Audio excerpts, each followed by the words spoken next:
السلام علیکم ورحمۃ اللہ وبرکاتہ۔ الحمد للہ نحمده ونستعینه ونستغفره ونؤمن به ونتوکل علیہ ونعوذ باللہ من شرور انفسنا ومن سیئات اعمالنا من يهده اللہ فلا مضل له ومن يضلله فلا هادي له ونشهد أن لا إله إلا الله وحده لا شريك له ونشهد أن سيدنا ونبينا وحبيبنا ومولانا محمدا عبده ورسوله أما بعد قال الله تبارك وتعالى في القرآن الكريم أعوذ بالله من الشيطان الرجيم بسم الله الرحمن الرحيم أنزل من السماء ماء فسالت أودية بقدرها فاحتمل السيل زبدا رابيا ومما يوقدون عليه في النار ابتغاء حلية أو متاع زبد مثله كذلك يضرب الله الحق والباطل صدق اللہ العظیم۔ ہر طرح کی تعریف اور حمد و ثنا اللہ بزرگ و برتر کے لائق ہے، جس کا کوئی شریک نہیں، جس کا کوئی ساجھی اور ہمسر نہیں، جو ہمیشہ سے ہے اور ہمیشہ رہے گا۔ بے شمار درود و سلام نازل ہوں اللہ کے آخری پیغمبر جناب محمد الرسول اللہ صلی اللہ علیہ وسلم پر اور آپ کے تمام صحابہ اور اہل بیت پر۔ محترم حضرات، جو آیت کریمہ میں نے ابھی خطبے میں پڑھی ہے، پارے 13 سورۃ الرعد کی آیت ہے۔ سورۃ الرعد کی اس آیت نمبر 17 میں اللہ تعالیٰ نے حق اور باطل کو مثال سے سمجھایا ہے۔ ہم سب جانتے ہیں کہ حق ہمیشہ غالب رہتا ہے، سربلند رہتا ہے، باطل ہمیشہ مغلوب رہتا ہے، ذلیل رہتا ہے۔ لیکن کبھی امتحان کے لیے، حق والوں کے امتحان کے لیے اللہ باطل کو ظاہری غلبہ عطا کرتے ہیں، باطنی غلبہ نہیں، دلائل کے اعتبار سے نہیں، دلائل کے اعتبار سے، باطنی اعتبار سے ہمیشہ سے اور ہمیشہ تک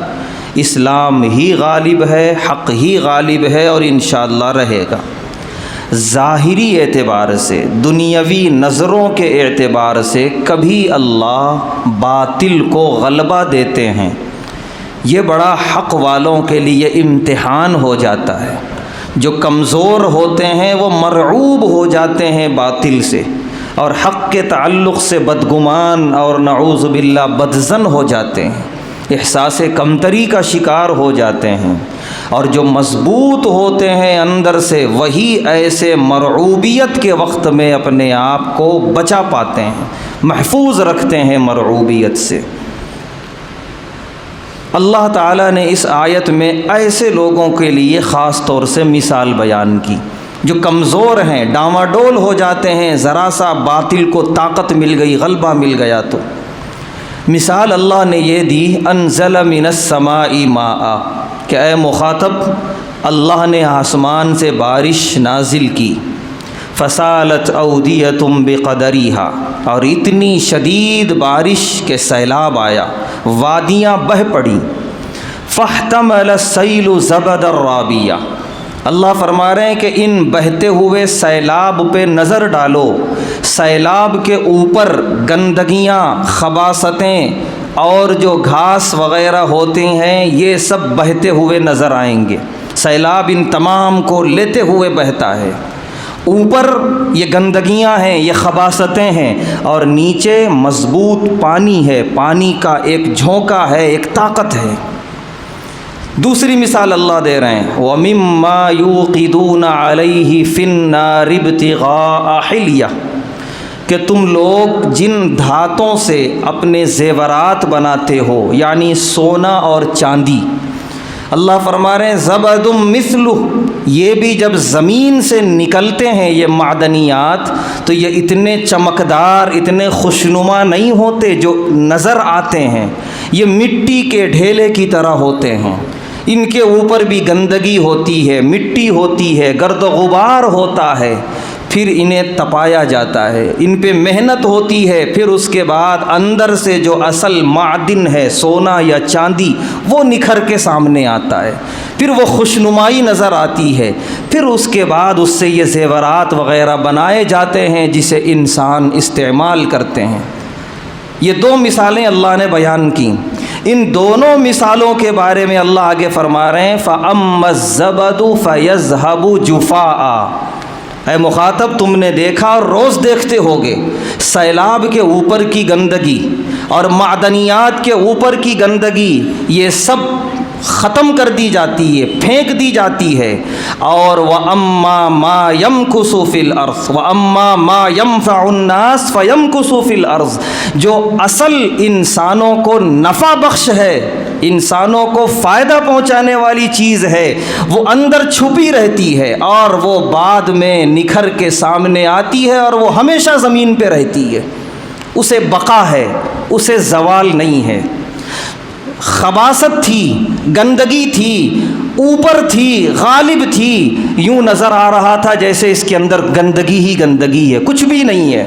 لیکن اس کے بعد یہ انتہائی عارضی ہوتا ہے، یہ باطل کا غلبہ، یہ گندگیوں کا غلبہ، اسے ہٹا دیا گیا، پھر اندر سے وہ پانی نکلا سیلاب کے اندر سے جسے زمین نے محفوظ کیا، جسے برسوں انسان نے استعمال کیا۔ گندگی کچھ دنوں کی تھی، وہ ختم ہو گئی، فَيَذْهَبُ جُفَاءً، اس سونے اور چاندی کے ڈلے پہ جو گندگی تھی وہ عارضی تھی، اگرچہ اتنا غالب تھی کہ اصل سونا ہی نظر نہیں آ رہا تھا، بالکل مغلوب تھا وہ سونا، لیکن اسے صاف کیا گیا، ہٹایا گیا، کیونکہ وہ عارضی تھی، اسے پھینک دیا گیا، وہ غیر نفع بخش، اور اصل جو معدن تھا اسے نکالا گیا اور وہ سال ہا سال انسان کی زینت کا ذریعہ بنا۔ حق اور باطل کی مثال یہی ہے، اللہ فرما رہے ہیں كَذَلِكَ يَضْرِبُ اللَّهُ الْحَقَّ وَالْبَاطِلَ، حق کو کبھی کبھی اللہ چھپا دیتے ہیں، وہ رہتا ہے، ختم نہیں ہوتا، پوری طاقت کے ساتھ رہتا ہے، پورے نفع کے ساتھ رہتا ہے، باطل کو ظاہری غلبہ دیتے ہیں اس کے اوپر، جیسے سیلاب کے اوپر گندگی کا غلبہ، سونے چاندی کے ڈلے کے اوپر مٹی کا غلبہ، عارضی ہوتا ہے وہ غلبہ۔ اب جو اس غلبے سے مرعوب ہو جائے کہ کچھ ہے ہی نہیں یہاں پہ، یہ انتہائی غیر نفع بخش ہے، یہ حق، یہ بات، یہ حق جو اندر چھپا ہوا ہے، تو پھر وہ دنیا کا سب سے بڑا بے وقوف ہے۔ چنانچہ وہ گندگی ہٹتی ہے، وہ عارضی، تو اسی طریقے سے باطل کا یہ جو ظاہری غلبہ ہے، اللہ فرما رہے بہت عارضی ہے، بہت عارضی ہے یہ ظاہری غلبہ۔ اگر تم مرعوب نہ ہوئے تو، اگر تم محنت کو ترک نہ کیا تو، اگر تم نے حق کی حقانیت پہ جمنا نہ چھوڑا تو یہ باطل کا غلبہ بہت عارضی ہے، یہ ختم ہو جائے گا، نکھر کے پھر حق آئے گا، پھر حق ہی غالب رہے گا، حق ہی باقی رہے گا۔ لِيُظْهِرَهُ عَلَى الدِّينِ كُلِّهِ وَلَوْ كَرِهَ الْمُشْرِكُونَ، اللہ نے فرمایا اس دین کو میں غالب کر کے رہوں گا، چاہے مشرکین کو ناگواری ہو، وہ ہزار تدبیریں کر لیں، لیکن یہ غالب ہو کے رہے گا۔ دل کی اندر کی گہرائیوں تک کو اس بسا لے اس بات کو، ہم جس مذہب کے ماننے والے ہیں اس کے دلائل اور اس کے سوالات اتنے مضبوط ہیں کیونکہ یہ برحق ہے، آج تک ہزاروں مذاہب پیدا ہوئے، پلے بڑے، ختم ہو گئے اس کے سامنے، کوئی اس کے سوال کا جواب نہ دے پایا۔ ہاتو برہانکم، اللہ نے جگہ جگہ قرآن میں کہا، ان کنتم صادقین، اگر تم سچے ہو اے یہودیو، اے عیسائیو، اے فلاں مذہب والو، اے کافرو، اے مشرکو، لاؤ دلیل، لاؤ تو ہم جو سوال کر رہے ہیں کم سے کم اس کا جواب لاؤ، ان کنتم صادقین، اگر تم سچے ہو۔ جواب نہیں ہے، شور شرابہ الگ ہے، دلائل کا جواب الگ ہے۔ شور شرابے بہت ہیں دنیا کے میڈیا میں اسلام کے خلاف، یہ رہیں گے، باطل کی پہچان ہی یہی ہے، اچھلتا ہے، یہ شور شرابے کرتا ہے، آوازیں بلند کرتا ہے، حق سنجیدہ رہتا ہے اور ہمیشہ غالب رہتا ہے۔ یہ آیتیں جو میں نے ابھی جن کا ترجمہ کیا، یہ مکے میں اللہ نے نازل کی ہیں۔ مکے میں اسلام مغلوب تھا، بالکل ابھی شروعات تھی اسلام کی، ابھی صحابہ کرام نے ایک بھی غلبہ اسلام کا دیکھا ہی نہیں تھا، ابھی مکے میں محدود، ہر طرف تکلیفیں، ہر طرف دبایا جا رہا مسلمانوں کو، ہر طرف کچلنے کی کوشش اور سازشیں ہیں۔ یہ سب ماحول میں یہ آیت اللہ نے اتاری ہے۔ اندازہ لگائیے، ہم 1400 سال گزرنے کے بعد آئے ہیں، جس میں 1000 سال سے زیادہ اسلام کے عروج کا زمانہ ہے، ظاہری اعتبار سے بھی باطنی اعتبار سے بھی۔ یہی بہت بڑی دلیل ہے ہمارے لیے کہ ہمارا مذہب برحق ہے، اور آج بھی کتاب کے اعتبار سے، دلائل کے اعتبار سے اتنا ہی مضبوط ہے ہمارا مذہب۔ تو ہمارا ایمان کتنا مضبوط ہونا چاہیے تھا۔ ہم نے تو، ہمارے آبا نے، ہمارے بڑوں نے اسلام کے عروج کا زمانہ اپنی آنکھوں سے دیکھا ہے، وہ صحابہ نے تو دیکھا ہی نہیں تھا، ابھی تو شروع ہوا تھا اسلام۔ لیکن اس آیت نے اور اس طرح کی آیتوں نے جو ان کے اندر مضبوطی پیدا کی کہ ہم مٹھی بھریں تو کیا ہوا، حق ہم ہی ہیں، باقی یہ دنیا کا جو شور شرابہ ہے پوری دنیا میں، یہ سب باطل ہے، سب فنا ہونے والا ہے، سب عارضی ہے۔ چنانچہ ان کے اندر کی بے چینی اور تڑپ دیکھنا ہو تو صحابہ جو مکی زندگی میں ایمان لائے، ان کے واقعات پڑھیں ہم۔ سیدنا ابو ذر غفاری رضی اللہ تعالیٰ عنہ قبیلہ غفار سے تشریف لائے، پیارے نبی صلی اللہ علیہ وسلم سے ملاقات ہوئی، ابتداء اسلام کا زمانہ تھا ابھی، پیارے نبی صلی اللہ علیہ وسلم کے ہاتھوں پہ مسلمان ہوئے، کلمہ پڑھا۔ پیارے نبی صلی اللہ علیہ وسلم نے فرمایا کہ ابھی یہاں کوئی اعلان نہ کرو، خاموشی سے اپنے قبیلہ غفار میں چلے جاؤ، جو تمہارے قریبی ہیں، ملنے جلنے والے ہیں، ان کو خاموش طریقے سے اسلام کی دعوت دو۔ حضرت ابو ذر غفاری رضی اللہ تعالیٰ عنہ وہاں سے نکلے، حرم میں آئے، کچھ دیر بیٹھے، نہ جانے ان کی دل کی کیا کیفیت تھی، حق آ گیا، اس دل نے حق کو قبول کر لیا۔ جب اللہ فرما رہے فَمَن يُرِدِ اللَّهُ أَن يَهْدِيَهُ يَشْرَحْ صَدْرَهُ لِلْإِسْلَامِ، اللہ جسے ہدایت دیتے ہیں اس کا سینہ کھول دیتے ہیں اسلام کے لیے، ایسا کھلتا ہے سینہ کہ باطل کتنا بھی مضبوط ہو، کتنی بھی بڑی مقدار میں ہو، کتنا بھی طاقتور ہو، انتہائی گندا اور کچرے کا انبار نظر آتا ہے۔ حق کتنا ہی تھوڑا ہو، کتنا ہی مظلوم ہو، لیکن اسی میں ساری خوشنمائی نظر آتی ہے۔ ایک دم سے بے چین ہوئے حضرت ابو ذر غفاری رضی اللہ تعالی عنہ، حتیم کے پاس گئے اور زور سے کہا اشہد ان لا الہ الا اللہ واشہد ان محمد رسول اللہ، کہ میں گواہی دیتا ہوں اللہ کے سوا کوئی معبود نہیں، اور میں گواہی دیتا ہوں کہ محمد صلی اللہ علیہ وسلم اللہ کے رسول ہیں۔ اس بے چینی نے ان کو مجبور کیا کہ نہیں، میں اعلان کروں گا، میں حق پر ہوں۔ اس میں نبی علیہ الصلاۃ والسلام کی کوئی نافرمانی نہیں تھی، اندر کی بے چینی تھی۔ کفار قریب آئے اور انہیں مارنا شروع کیا۔ حضرت عباس رضی اللہ تعالی عنہ جو پیارے نبی صلی اللہ علیہ وسلم کے چچا جان تھے، ابھی ایمان نہیں لائے تھے، وہ آئے اور انہوں نے ان کو بچایا اور چھڑایا، اور یہ کہا کافروں سے کہ انہیں نہ مارو، تم گزرتے ہو تجارت کے لیے تو ان کے قبیلے سے گزرتے ہو، اگر ان کے قبیلے والوں نے انتقام کا ارادہ کر لیا تمہارا تجارتی سفر نہیں ہو سکے گا۔ یہ جملہ سننے کے بعد کفار پیچھے ہٹ گئے۔ حضرت ابو ذر غفاری رضی اللہ تعالیٰ عنہ کو سمجھایا حضرت عباس رضی اللہ تعالیٰ عنہ نے کہ آپ جس مذہب پر ہیں بے شک مضبوطی سے جمے رہیے، لیکن ابھی یہاں اعلان نہ کیجیے۔ الغرض حضرت ابو ذر غفاری رضی اللہ تعالیٰ عنہ اپنے قبیلے میں گئے، بڑی محنت کی، اور الحمدللہ آہستہ آہستہ ان کا پورا قبیلہ مسلمان ہوا۔ یہ ایک واقعہ نہیں، ایسے کتنے واقعات ہیں کہ صحابہ جب کلمہ پڑھ لیتے تھے اب مرعوبیت کا نام نہیں تھا ان کے پاس، کسی سے مرعوب ہو جانا، کسی سے متاثر ہو جانا، ڈاواں ڈول رہنا کہ کیا یہ حق بھی ہے یا نہیں ہے، ہائے تو اتنا مظلوم کیوں ہے، باطل اتنا مضبوط کیوں ہے، کچھ بھی نہیں، حق ہے تو بس ہے، باطل کچھ بھی نہیں ہے اب ان کی آنکھوں کے سامنے ہزار طاقتوں کے باوجود۔ یہ پیارے نبی صلی اللہ علیہ وسلم کے لائے ہوئے دین اسلام کی یہ خصوصیت ہے الحمدللہ کہ یہ دین اسلام مرعوبیت نہیں سکھاتا، یہ دین اسلام کسی سے متاثر ہونا نہیں سکھاتا۔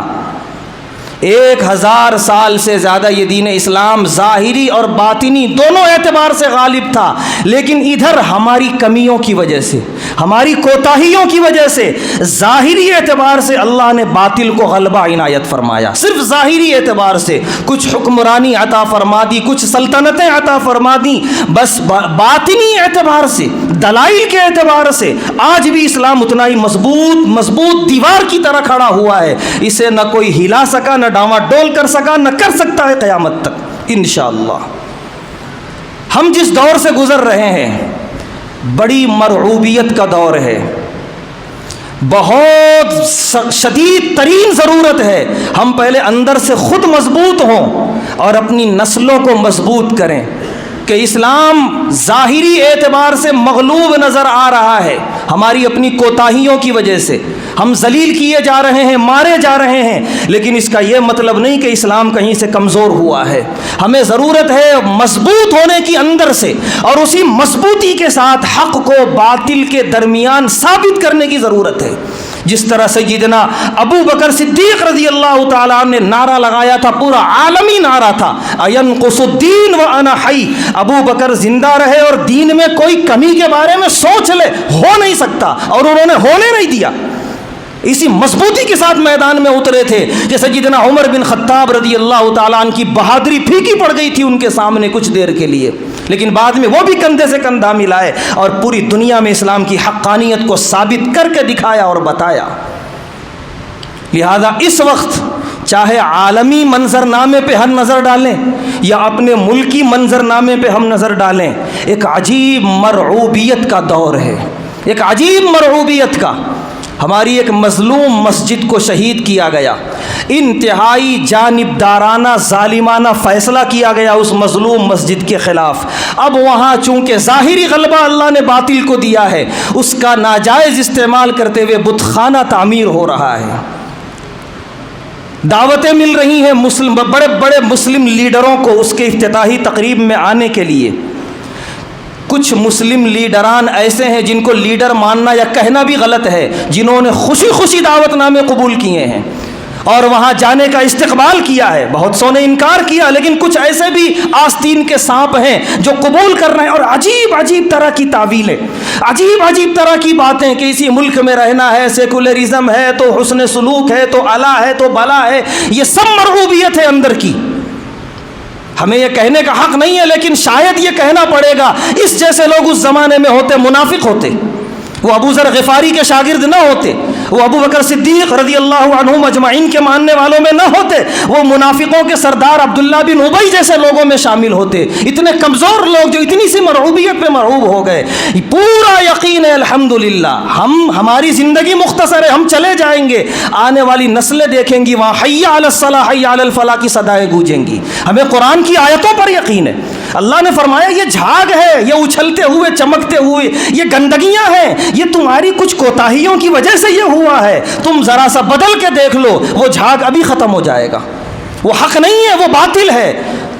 جاء الحق وزهق الباطل، حق آیا اس لیے ہے کہ باطل ختم ہو، ان الباطل کان زہوقا، اور باطل کو ختم ہو کے رہنا ہے۔ کعبے کے اندر یہ آیت تلاوت فرمائی تھی پیارے نبی صلی اللہ علیہ وسلم نے جب اپنے ہاتھوں سے بتوں کو گرا رہے تھے۔ کوئی سیکولرزم نہیں، کوئی حسن سلوک، کچھ بھی نہیں، چند دن کی زندگی ہے، انہیں خوش کریں گے ہم جو خود جہنم میں جانے والے ہمیشہ ہمیش کے لیے۔ تو عالمی منظرنامہ اس وقت یہ ہے، کوئی مرعوب ہونے کی ضرورت نہیں ہے۔ الحمدللہ اسلام غالب تھا، آج بھی ہے، کل بھی رہے گا انشاءاللہ۔ عالمی منظرنامہ دیکھیے کیا ہے اس وقت، ساری دنیا میں اس وقت ایک شور ہے اسرائیلی دہشت گردی کا، اور 2 دن پہلے، بالکل 2 دن پہلے، کل نہیں پرسوں،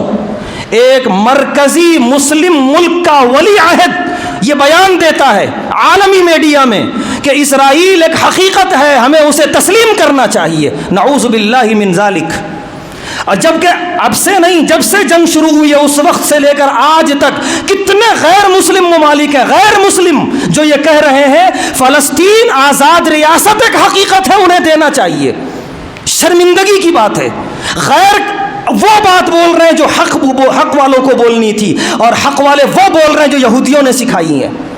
مرعوبیت اسی کو کہا جاتا ہے، بڑی بڑی بلڈنگیں بنا لینا، بڑے بڑے محلوں میں رہ لینا، بڑی بڑی بادشاہت کے دعوے دار ہو جانا، یہ حق کی دلیل نہیں ہے۔ ہمارے خلفائے راشدین کھجور کے درختوں کے سائے میں سو کر خلافت کی ہے انہوں نے، اور باطل کے ایوانوں کو ہلا کے رکھ دیا، جھنجھوڑ کے رکھ دیا۔ تمہارے بیانوں سے تو باطل کے کانوں پہ جو تک نہیں رینگتی، تو تمہارے یہ محل، تمہاری یہ عالیشان زندگی، یہ پرتعیش کس کام کی؟ تمہارے یہ بڑے بڑے بلڈنگیں، محل اور یہ پرتعیش مقامات دیکھ کر، اور تمہاری طرز بادشاہت دیکھ کر لوگ متنفر تو ضرور ہوئے، لیکن اسلام میں آج تک کوئی داخل نہ ہوا، کوئی دلیل نہیں ہے اس کی۔